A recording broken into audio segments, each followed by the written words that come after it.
세종대왕의 맏아들 문종. 그는 조선 왕조를 통틀어 가장 완벽한 왕세자였습니다. 치국이를 발명할 정도의 천재적인 두뇌, 명나라 사신도 감탄했다는 수려한 외모까지 그야말로 모든 것을 가진 남자처럼 보였습니다. 학문이면 학문, 외모면 외모, 모든 것이 완벽했던 세자 문종. 하지만 그에게도 치명적인 아픔이 있었으니 지난 영상에서 궁궐을 발칵 뒤집어 놓았던 세종대왕의 두 며느리 스캔들 기억하십니까? 바로 그 엽기적인 사건의 최대 피해자가 다름 아닌 문종이었습니다. 하늘은 공평했던 걸까요?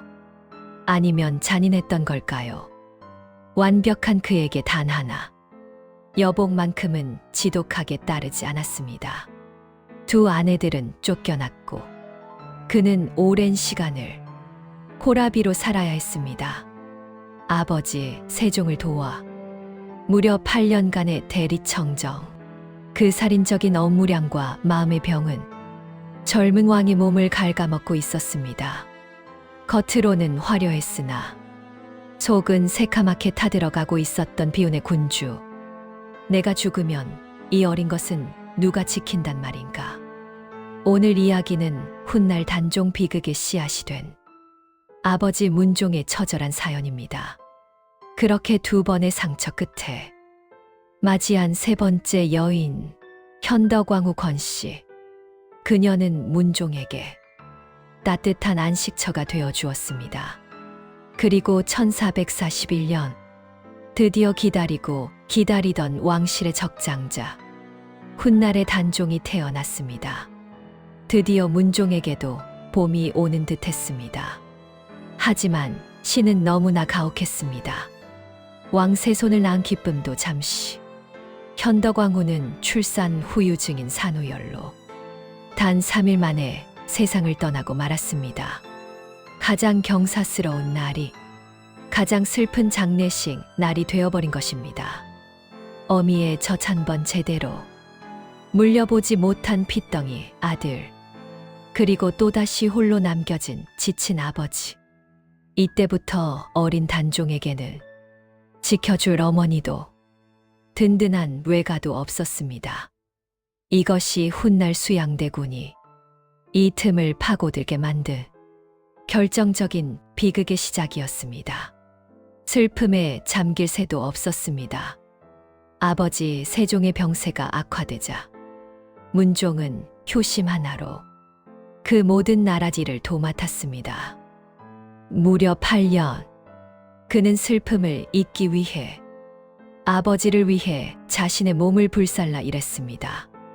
과로와 스트레스는 젊은 왕의 등 뒤에 죽음의 그림자를 드리우고 있었습니다. 1450년 결국 세종이 승하하고 문종이 왕위에 올랐습니다. 하지만 그것은 상처뿐인 영광이었습니다.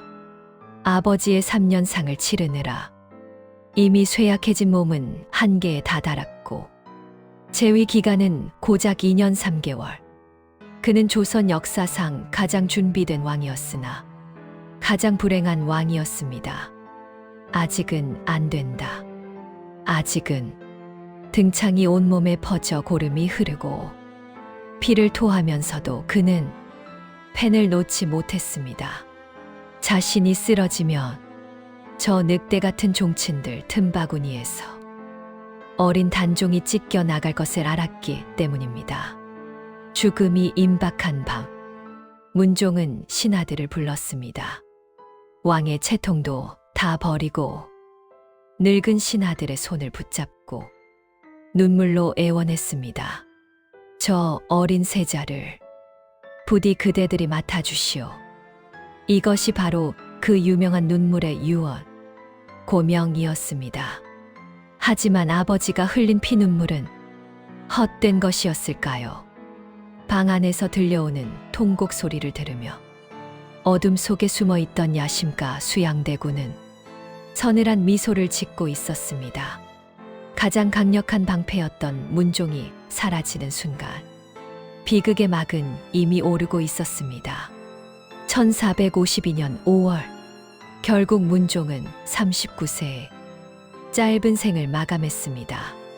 천재적인 재능도 완벽했던 성품도 어린 아들을 향한 애끓는 사랑도 죽음 앞에서는 아무런 힘을 쓰지 못했습니다. 가장 든든했던 방패가 사라지자 남겨진 것은 12살 어린 소년뿐이었습니다. 어머니도 외가도 없이 홀로 세상에 던져진 어린 왕. 그 뒤로 거대한 야심의 그림자가 서서히 그리고 아주 무섭게 다가오고 있었습니다. 아버지 문종의 죽음은 조선 왕실 역사상 가장 잔혹한 비극의 신호탄이었습니다.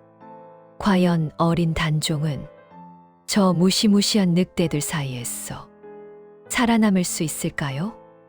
다음 시간에는 피눈물 나는 단종의 이야기를 이어가겠습니다. 비운의 천재 군주 문종의 이야기가 가슴 아프셨다면 구독과 좋아요 부탁드립니다. 지금까지 5000년 역사서재였습니다. 시청해 주셔서 감사합니다.